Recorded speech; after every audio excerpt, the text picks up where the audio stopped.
Keir Starmer just faced the most humiliating moment of his political career. The Labour leader, once seen as the party's great hope, walked into his latest speech expecting cheers. What he got instead was boos, anger, and outright rejection. Job and ask the real questions. Well, I am telling you now, and I hope this goes out, you have failed this country. You have. They've been on the front line keeping people alive, so I really don't need lectures from you about this pandemic. You minute, why can we, come, that man, not allowed? I'm not going to physically hurt him, man, that's Thea, I am not bothering you. I am not bothering him. That man is not allowed in my PB. But the trouble for Starmer began from the time he set foot in Southport. The crowd, angered by the recent senseless killing of 3 young girls, were furious at the Labour leader, and they showed it from the beginning. True democracy is citizen-led. Politics needs an update. What's your name? Who are you, sir? Back-end democracy, what's your name? This wasn't just a minor setback. It was a full-blown disaster. People weren't just disagreeing with him, they were furious, shouting him down and exposing the deep cracks in his leadership. Shame on you. So what exactly did Starmer say that sparked this outrage? And what does this mean for his future, and the future of Labour? They make, my sister was I think this guy's obviously got a pass from the 2019 conference. We changed the party. While he's been protesting, we've been changing the party. That's why we got a Labour government. It all started with what should have been a routine event, a Labour speech meant to rally supporters and prove that Starmer was still the man to lead them into the next election. But from the moment he stepped onto that stage, something felt off. The energy in the room wasn't excitement but frustration. People fidgeted in their seats, crossing their arms, exchanging skeptical glances. And when Starmer began speaking, it became clear why. Let them tell working people which public services they would cut if they think tax rises are unfair. Let them tell working people which taxes they would raise instead. If they don't see our long-term investment in infrastructure as necessary, let them explain to working people how they would grow the economy for them. And if they think that taxes are too high but they don't want to cut public spending, let them tell working people why the lessons of Liz Truss no longer apply. Because I've said it before and I'll say it again, the time is long overdue for politicians in this country to level with you. Honesty about the trade-offs this country faces. To stop insulting your intel. His speech was filled with vague promises, the same old talking points, and the kind of politicized rhetoric that makes people tune out. But look, here's the good news. They don't get to choose. You don't have to take it anymore. You can stop them, and that's the beauty of democracy. The power of the vote rests in your hands.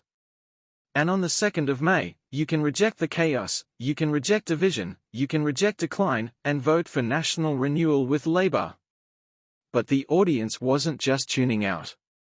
They were getting angry. Then the first heckle happened. A voice from the back of the crowd cut through the air. You have failed us. There, a note, there, you said, you know it's unpopular. Are you willing to be unpopular? We're going to have to be unpopular. Tough decisions are tough decisions. Popular decisions aren't tough, they are easy. When we talk about tough decisions, I'm talking about the things the last government ran away from, that governments traditionally run away from. I'm convinced that because they've run away from difficult decisions, we haven't got the change we need for the country. And because I'm so determined to bring about that change, I'll do the tough things, and I'll do them early to make sure that we can bring about the change that we need. So I'm not going to apologize for this, but I do recognize how difficult it is for some people. I do recognize for pensioners, it's really hard for some here. But of course, they do rely on the NHS, they do rely on public transport. So these things aren't completely divorced. Starmer paused, clearly thrown off. But before he could regain control, another voice joined in. Shame on you. The floodgates had opened. Boo after boo rained down on the Labour leader as the audience made it clear they weren't buying what he was selling. This wasn't the usual pushback politicians get from the opposition. This was coming from one of Labour's biggest bases, filled with people who had voted Labour their whole lives, people who had once believed in him.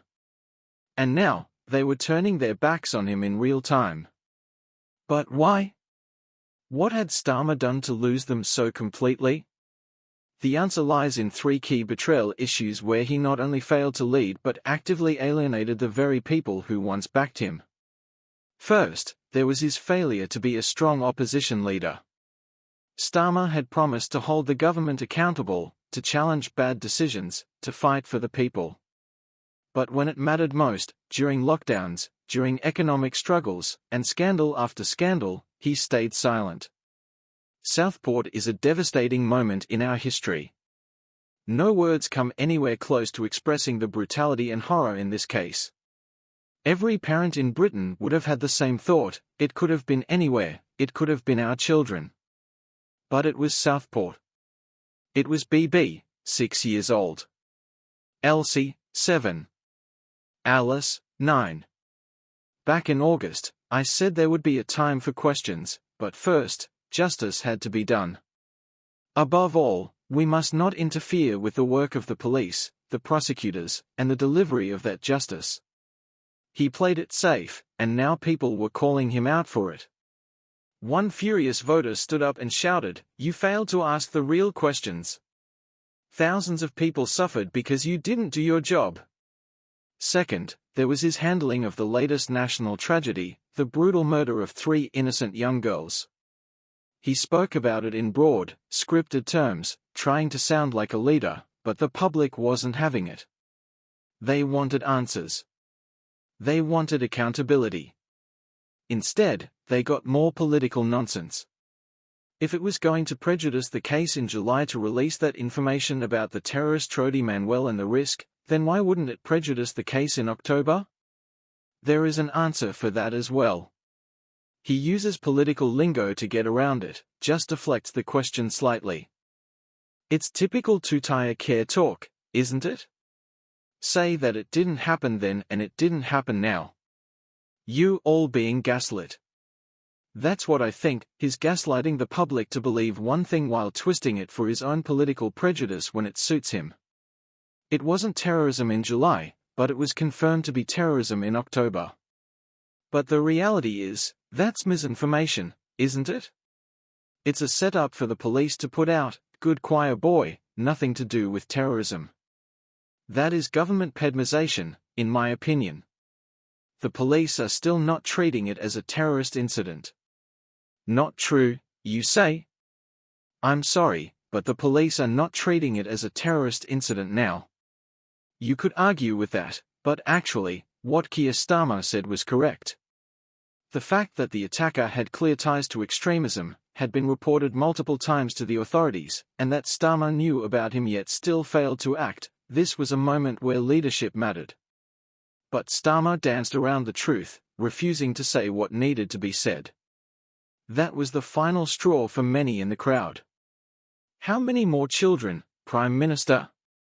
Are we going to do something? Time to change. Starmer, come on. How many more children? Is it mine next? Stand up for our children. Bye-bye, Starmer. He had no answers, just empty words. Finally, there was Brexit. Starmer had spent years pushing for a second referendum, fighting against Brexit with everything he had. But now, he was trying to rewrite history. He was pretending he had never really been against it, telling his supporters to simply move on. But the problem is, they don't want to move on. They remembered. And they felt betrayed. The vile individual who carried it out, that is no comfort. And more importantly, it is no excuse. So, As part of the inquiry launched by the Home Secretary yesterday, I will not let any institution of the state deflect from their failure, a failure which, in this case, frankly, leaps off the page. The crowd wasn't just frustrated with Starmer's words, they were disgusted by his actions. No amount of carefully prepared speeches could change their minds. Then, the most humiliating moment of all came. A voter and lifelong Labour supporter walked up to the microphone. He looked Starmer dead in the eye and said, "I voted Labour my entire life, and you have failed this country." The room fell silent. Starmer had no comeback, no defense, just the realization that he had lost the very people he was supposed to lead. But this wasn't just one bad night. It was a sign of something much bigger. The question is, did they do it because of political correctness? Were they worried about the fact that he was from an ethnic minority? Or did they do it to cover up the utter failures of Prevent, the police, the courts, the schools, the care workers? This guy was known to be drifting around from time to time with violent intent, with knives. And they would have known that. The whole thing is so inexplicable to all of us. Richard Tice, Reform UK. Deputy Leader joins me now from Westminster. Richard, did Keir Starmer preside over one of the biggest cover-ups in British history? Well, Dan, it looks that way. I mean, we don't really know much more. We know that the Prime Minister has announced a public inquiry. Funny, isn't it?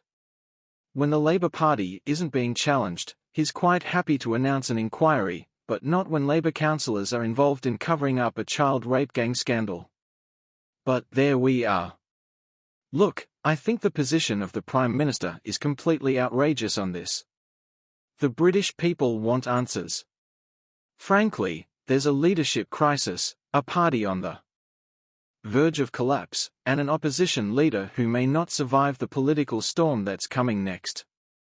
And believe me, this is just the beginning. The fallout of that speech wasn't just a bad night. It was a warning sign, a sign that Keir Starmer was losing control of the very movement he was supposed to be leading. This is not really about racial tension, Rakib. It seems to me this is about a community in the north of England, who have been the unfortunate recipients of the latest outrage, the latest violent outburst against innocent people. In this case, little children. Nobody can quite believe that anyone would want to stab these little children. We've got pictures of them on the front pages of all the papers this morning. I mean, people are right to be angry, aren't they? Oh, firstly, morning, Mike. What a truly horrific incident. I think the release of the pictures of the 3 young little girls really strikes home how brutal this incident was. And for me, you're quite right, it's not so much a race relations incident. Ultimately, what we're talking about here is an unspeakable act of violence. But I think one thing I'll say is that the authorities have been somewhat slow in releasing crucial information, especially regarding the background of the suspects. The worry for me, Mike, is that this delay has left a vacuum, which has been filled by all kinds of conspiracy theories, baseless theories about who the suspect is. Mike, I'm sure you saw that there were even suggestions that this was a Muslim asylum seeker who had arrived in the UK. But it doesn't end there. Behind the scenes, Labour insiders are panicking. MPs are whispering about his failures, and party members who once backed him are starting to question if he's the right man to lead them into the next election. This wasn't just one group of angry supporters, this was a growing rebellion inside Labour itself. But it gets crazier. Starmer's problem isn't just that people are booing him. It's that he has no real support left. His entire strategy was built on the idea that he was a safe pair of hands, someone who could restore Labour's credibility after the Corbyn years. But what happens when people start realising that safe actually means weak? Starmer's version of leadership is just avoiding controversy, dodging difficult questions, and trying to please everyone while standing for nothing. That's exactly what's happening now, and the cracks are showing everywhere. Labour councils across the country are in open revolt. Local activists, the backbone of the party, are furious at Starmer's failures on key issues like housing, crime, and the economy. In Parliament, his own MPs are starting to lose faith. Some are even calling for a change in leadership before the general election. The truth is, these MPs know. Deep down, they know the reality. If Starmer can't even handle the Southport crisis, how is he supposed to handle the country? But the real nightmare for Starmer is yet to come. The next election is creeping closer, and if he doesn't turn things around fast, Labour could face a disaster of its own making. Right now, Starmer isn't just losing control of the party, he's losing the trust of the people. And once that's gone, there's no coming back.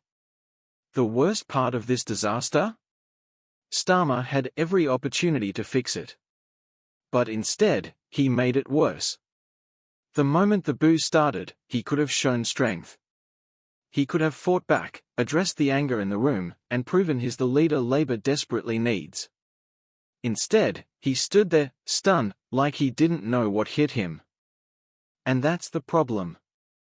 Starmer doesn't know how to handle a crisis. If you enjoyed this video, like it and subscribe to the channel for more fascinating political content.